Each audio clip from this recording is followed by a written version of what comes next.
Blake?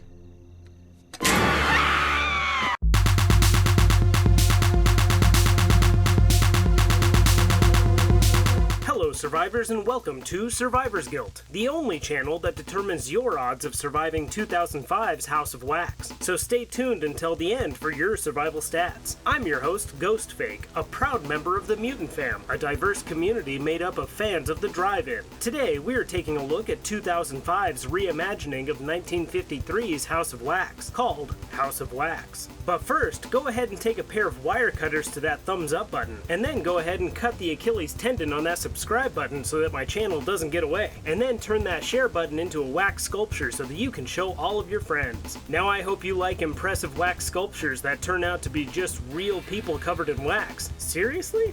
Where's the talent in that? That's like a channel that just tells you the plot of the movie while showing a whole bunch of footage without actually giving a review. Oh, cause this movie is getting spoiled.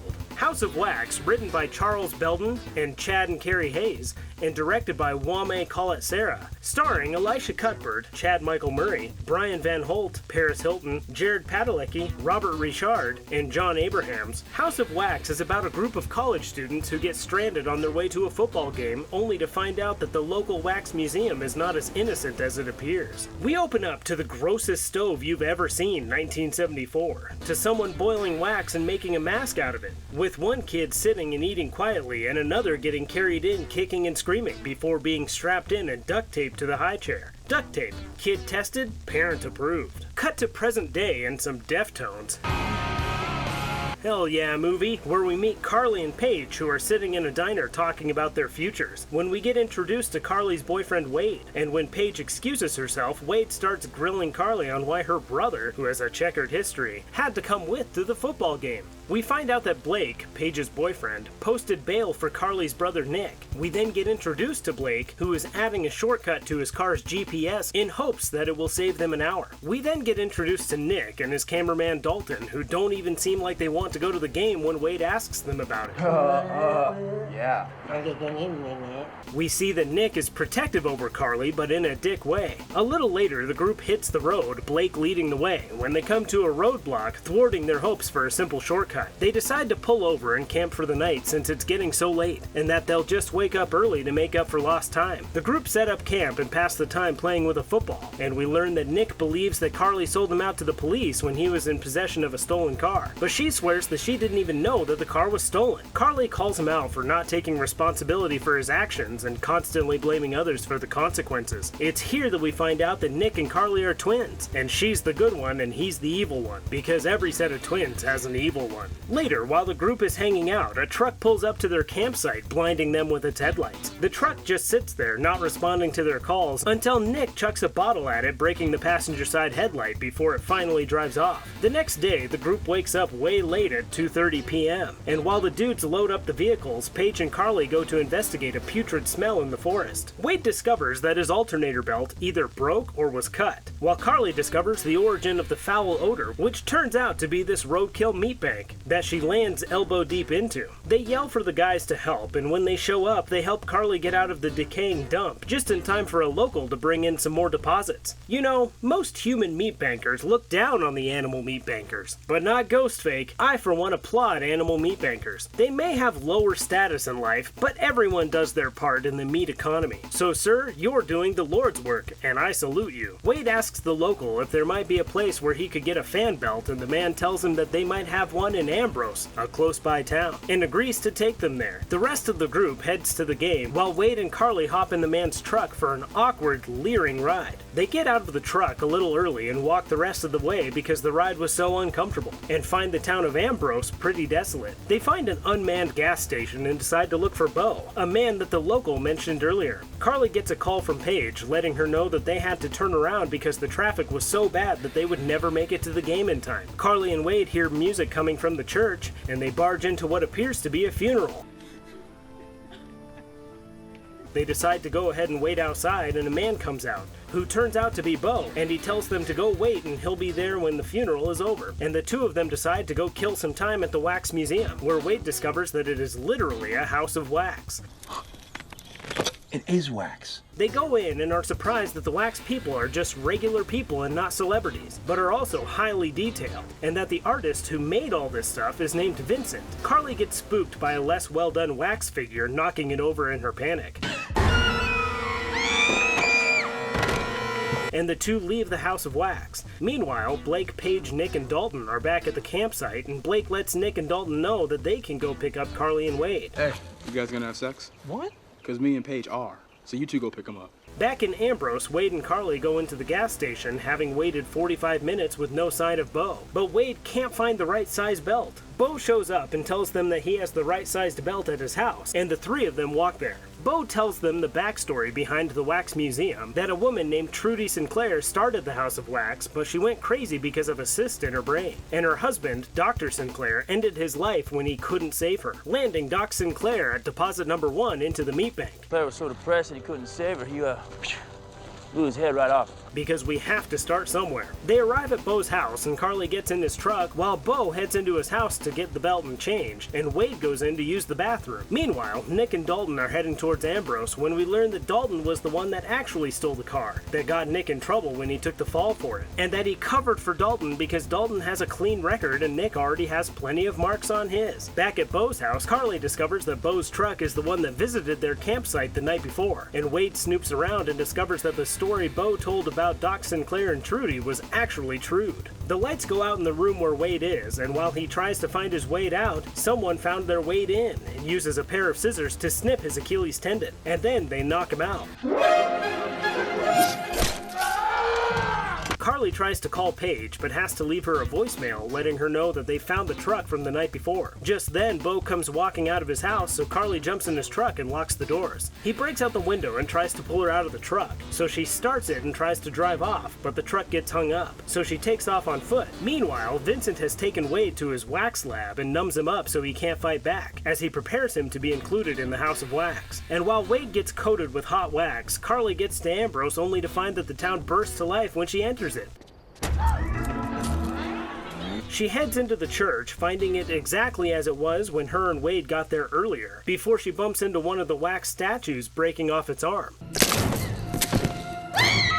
showing that underneath all those layers of wax, there is a human being. Now, earlier in the movie, Carly knocked over that messed up wax made in the House of Wax, and when it broke, it showed that there was no human being in it. But that is the only wax statue that looked like that, so I'm going to assume that every other wax person has a dead person inside of it, since there will be more in the future that bear this out, which means that everyone in this church is dead, which is oddly theological. So this church accounts for deposits number 2 through 16, including Trudy in the casket, into our meat bank. Just then, Bo makes his way into the church and Carly hides. When Bo finds her, she runs out of the church and down the road with Bo in tow, before he tackles her in the yard, and he takes her to the gas station where he straps her to a hospital bed and duct tapes her hands and legs, and superglues her lips together. Meanwhile, Nick and Dalton have got to Ambrose and are looking for Carly and Wade. They decide to split up to cover more ground. Nick runs into Bo outside of the gas station as Bo is trying to leave, and as Nick begins asking questions about his sister, Carly begins trying to get his attention by breaking out of the hospital bed. She starts sticking her finger through the drain in the ceiling, hoping that Nick will see it. But Bo spots the digit before Nick does, and bends over making it look like he's tying a shoe, and snips off a chunk of her finger with wire cutters.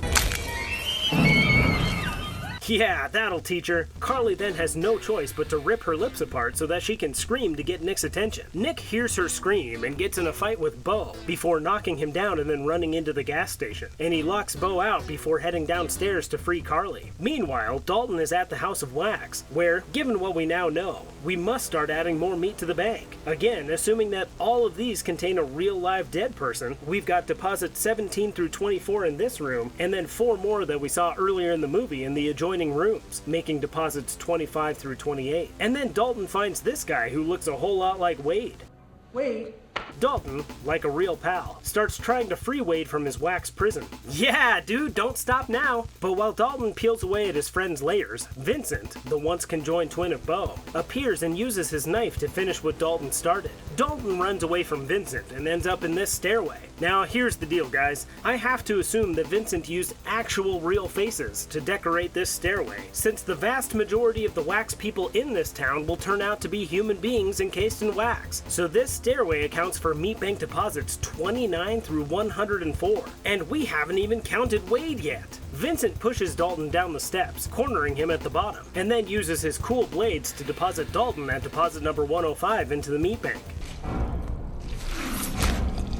We cut back over to Nick and Carly, who are looking to leave the gas station, and Carly lets Nick know that these dudes are turning everyone into wax statues. She takes him over to a house where she saw someone draw back a curtain, only to find that it is a mechanical wax sculpture. And just to be safe, this wax lady opens the curtain and lands directly into our meat bank at deposit number 106. Nick asks Carly if she thinks all of the wax people have real live dead people in them, and she doubles down on it. Underneath? Yes. At the church, they were all like that. We cut over to Blake and Paige, who are getting ready to get down, and Paige is going to tell Blake that she might be pregnant. But the music stops and Blake goes out to turn it back on. He sees that Paige's phone has a message on it and he listens to it, hearing that Carly might be in trouble when he hears the voicemail from when her and Wade were at Beau's house. Jump over to Paige, who is no longer in the mood and decides to go to sleep, but gets scared out of the tent when who she assumes to be Blake turns out to be Vincent. Luckily, when she leaves the tent, she finds Blake, but unluckily, he is in the process of becoming deposit number 107 into the meat bank. And he's deposited. Paige runs all the way to an old factory and hides before someone turns on the lights, revealing Paige to be hiding in a room where they store all the belongings of their victims. All of a sudden, I don't feel so bad about counting all those stairway faces. Paige tries several phones and not one of them works, but she has to leave quick when she hears someone coming. She finds a bunch of cars and hides in one of them, but when Vincent finds her, she stuns him with a big pipe she found, gouging his mask, and she runs and hides behind another car, before Vincent stuns her with the big pipe that she found, gouging her into the meat bank at deposits 108 and 109, for obvious reasons. Cut back over to Nick and Carly, who find this sporting goods store complete with a crossbow, and deposits number 110 and 111. Nick and Carly then run into a movie theater when Beau finds and shoots at them. They run by deposit number 112 and 113, and into a theater containing deposits 114 through 147. Beau enters the theater, counting the statues to find where the extras are, before he finds Carly hiding among them, and takes aim. He misses Carly, but Nick doesn't miss Beau, sending an arrow into his bicep. That's like a bicep, but for bows. Beau shoots at them as they try to escape, further solidifying that these wax statues are indeed filled with human jelly. And when Beau leaves the theater, Nick greets him with another arrow. But the lack of a kill number lets us know that he's not quite dead. And then we add Mrs. Ambrose to the meat bank when Nick and Carly see her as they leave the theater, crowning her into the meat bank at deposit number 148. Nick and Carly head to Beau's house to find a phone, and end up finding exposition by way of old newspapers. They find out that Beau and Vincent were once conjoined and that their father performed the surgery to separate them. But in the process, Vincent lost half of his face and now wears a wax mask. Just then, Beau returns to his house and Nick and Carly hide while he cleans up his wounds. Carly sees Vincent pull up outside in a tow truck, the preferred vehicle of Killbillies, and he's hauling her dead friends. Beau talks to Vincent while Vincent repairs his mask, telling him that the town looks great and that the secret ingredient, i.e. dead people, really makes the wax statues pop. Carly meets back up with Nick, who has found a secret passage complete with the generators and control panels that power the town. They indiscriminately start flipping switches and pressing buttons, alerting Beau and Vincent to their whereabouts. Carly and Nick find their way through a secret passage all the way to the House of Wax, where Nick discovers that Dalton is dead.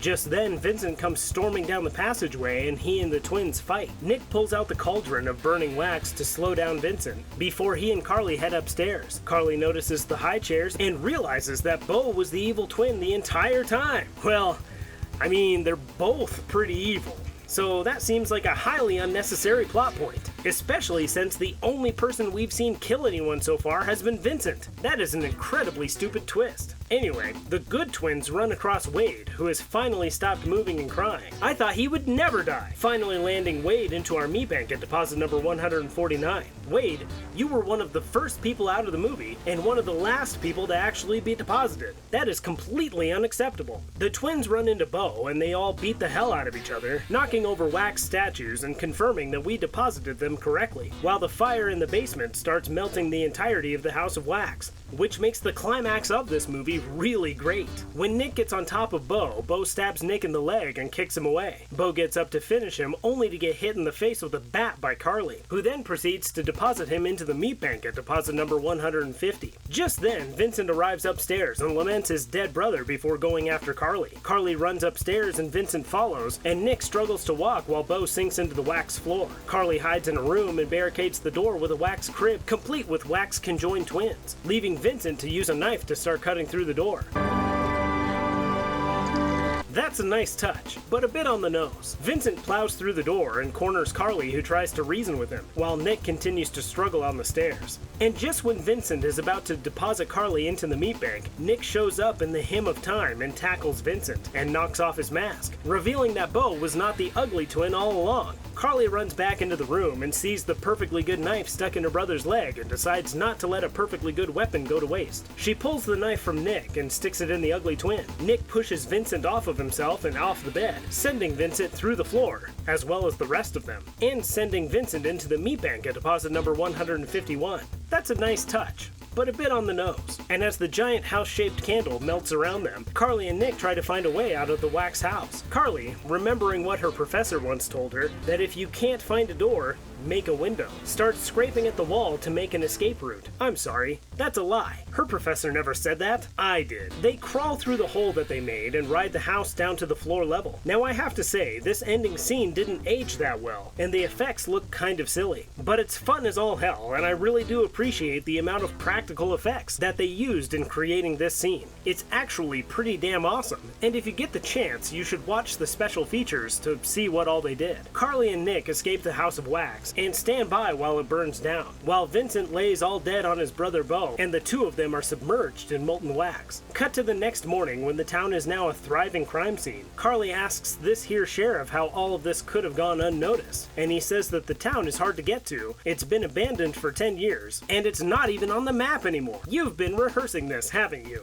And after he delivers every excuse in the book, he walks away and the ambulance drives off. The sheriff gets a call on his radio and it's revealed that the Sinclair family didn't have 2 sons, they had 3, which is almost like a mid-credits stinger, only without the sting. It's the straightest and most useless twist ever put to film. Anyway, we see the roadkill meat banker Sinclair hanging out as this ambulance drives away, and the movie ends. So now, to find out, what are your chances of suffering survivor's guilt? This is where we take a look at our main characters and the death that surrounds them to determine your odds of surviving this movie. We start our meat bank deposits with Doc Sinclair himself, who Bo tells us about, making a self-deposit into our meat bank at deposit number 1. We then get a gaggle of deposits when we find out that the church is full of them at deposits 2 through 16, and then take a look back at the House of Wax and count all the wax statues that contain real live dead bodies, accounting for deposits 17 through 28. We then add all those wall faces in the stairway that definitely probably contain actual human faces at deposits number 29 through 104, followed by Dalton tumbling in at deposit number 105, and then we get this old mechanical lady opening the curtain to our meat bank at deposit number 106, followed by Blake letting his family down at deposit number 107, and then we get Paige taking pipe at deposits number 108 and 109, since she was pretty sure that she was pregnant. We then get 2 figures at the sporting goods store supplying weapons at deposits 110 and 111, followed by another cluster of deposits at the movie theater entertaining our meat bank at deposits number 112 through 148. We finally count Wade into our meat bank at deposit number 149, followed by Bo taking one hell of a beating at deposit number 150. And wrapping up our meat bank deposits, we've got ugly twin Vincent leaving this world just the way he entered it, uncomfortably close to his evil twin brother at deposit number 151. Now let's take a look at our survivors. We've got Carly, Nick, and the 3rd Sinclair brother, Roadkill Meat Banker, giving us 3 survivors. That means that out of a total of 154 characters, only 3 survive, giving you a 1.9% chance of surviving this movie. Given those odds, how long would you wait before just killing Wade yourself? Let me know in the comments below. Also, if you're upset that I counted all those hallway faces, your odds would then be 3.8% chance of surviving this movie, which is better, but still not great. Also, if this is your first time on my channel, go ahead and subscribe so you don't miss out on any of my future videos, and stick around to watch a few more. And again, thank you guys for all of the support, I seriously appreciate it, and all of the interactions in the comments. I very much enjoy hearing and interacting with all of you, and the channel is still at that point where it's not overwhelming to do do so. If you like what we are doing here at Survivors Guild, look into the Mutant Fam and the community that they are building. There are a ton of great channels and content creators involved, like the Scene Snobs, TYTD Reviews, Master Shake, and others. Alrighty guys, as always, thanks, and don't die. Hello, internet fans. Do you want to learn about horror movies that you never knew existed? Do you miss the video store, but not the late fees? Then join us at 3B Video, where we talk about stuff like this, and this, and this. If you'll excuse me, I've got some videotapes to return. You like Huey Lewis in the news?